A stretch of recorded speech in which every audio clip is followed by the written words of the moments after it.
নমস্কার বন্ধুরা, মেঘার সাথে বাঙালিয়ানার আরও একটি নতুন পর্বে আপনাদের সবাইকে স্বাগত। গতকালই আমাদের এই মেঘার সাথে বাঙালিয়ানা পরিবারের সদস্য সংখ্যা 2 লক্ষ অতিক্রম করেছে। আপনাদের ভালোবাসা এবং সাপোর্ট ছাড়া কিন্তু এটা কখনোই সম্ভব ছিল না। আমার আগামী দিনের চলার পথেও আপনাদের এই ভালোবাসা এবং এরকম সাপোর্টই আমি পাবো। এই আবদারের সাথে আজকের এই আনন্দের দিনে আপনাদের সঙ্গে শেয়ার করছি আমার সবথেকে প্রিয় মিষ্টি রাবড়ির রেসিপি। দোকানের মতো টেস্টি রাবড়ি কিন্তু বাড়িতেও খুব সহজেই তৈরি করে নেওয়া যায়।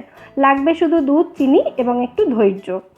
প্রথমে দেখুন, আমি 500 ml ফুল ক্রিম দুধ একটা কড়াইতে দিয়ে দিলাম।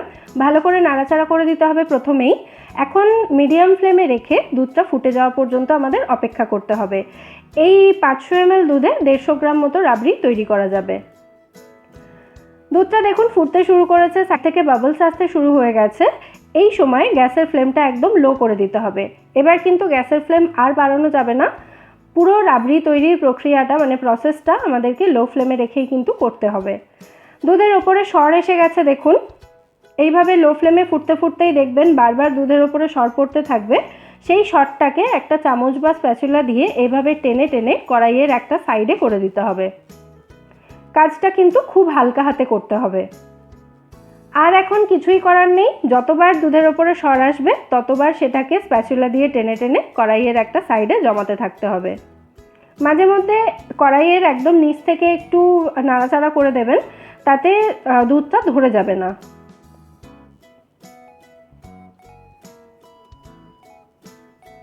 এই 500 ml দুধের রাবড়ি তৈরি করতে মোটামুটি আধ ঘন্টা মতো কিন্তু সময় লাগে। ওই জন্য বললাম একটু ধৈর্য ধরে এই কাজটা করতে হবে। এখন দেখুন দুধটা ফুটতে ফুটতে পরিমাণে প্রায় অর্ধেক হয়ে এসেছে। এই সময় এর মধ্যে দিয়ে দিচ্ছি 1 চিমটে মতো নুন। যে কোনো মিষ্টি তৈরির সময় সামান্য একটু নুন দিতে হয়, তাতে কিন্তু মিষ্টির টেস্টটা বাড়ে। তবে এটা অপশনাল, আপনারা নাও দিতে পারেন। নুনটা ভালো করে দুধের সাথে মিশিয়ে দিয়েছি। এবার এটাকে লো ফ্লেমে রেখে আগের মতোই সরগুলোকে জমাতে থাকতে হবে।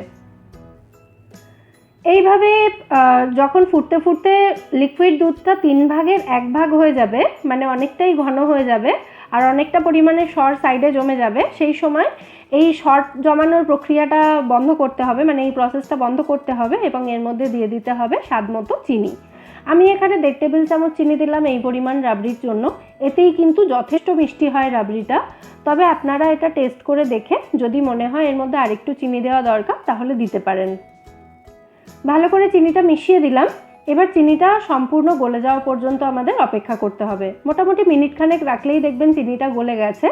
তারপরে এই যে সাইডে সরগুলো জমিয়ে রাখা হয়েছিল, এই সরগুলোকে স্প্যাচুলা দিয়ে এভাবে একটু টেনে লিকুইড দুধের সাথে মিশিয়ে দিতে হবে।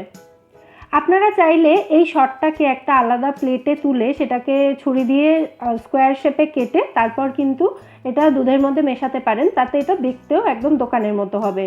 আমি এটাকে দুধের মধ্যে মিশিয়ে তারপরে এই স্প্যাচুলা দিয়েই ছোট ছোট টুকরো করে কেটে দিচ্ছি। প্লেটে তোলার প্রক্রিয়াটা একটু জটিল হয়ে যায়, সেই জন্য ওটা দেখালাম না। একদম সহজভাবে যেটা হয় আমি সেটাই দেখিয়ে দিলাম আপনাদেরকে।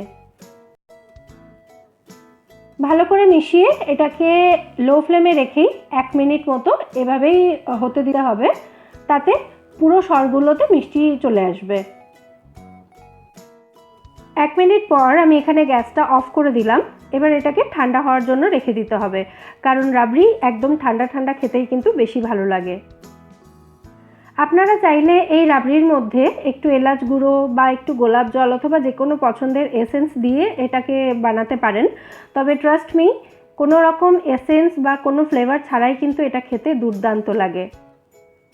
অবশ্যই ট্রাই করবেন, এটা আমার রিকোয়েস্ট আপনাদের কাছে। যারা কখনো ট্রাই করেননি অন্তত একবার আমার কথার উপর বিশ্বাস করে এটা ট্রাই করে দেখুন। সম্পূর্ণ ঠান্ডা হয়ে যাওয়ার পর আমি একটা চামচ দিয়ে এটা তুলে দেখাচ্ছি এর টেক্সচারটা কেমন হয়েছে। দেখতেই কি ইয়াম্মি, খেতেও কিন্তু এটা অসাধারণ হয়। অবশ্যই ট্রাই করুন এবং এই রেসিপিটা যদি ভালো লেগে থাকে ভিডিওটাকে একটা লাইক এবং শেয়ার করে প্লিজ আমার চ্যানেলটা সাবস্ক্রাইব করে নিন যদি এখনও না করে থাকেন, অথবা আপনি আমার চ্যানেলে নতুন হন। ফিরে আসবো নতুন কোনো রেসিপি নিয়ে। সবাই সুস্থ থাকবেন, ভালো থাকবেন এবং সবাইকে খুব ভালো রাখবেন।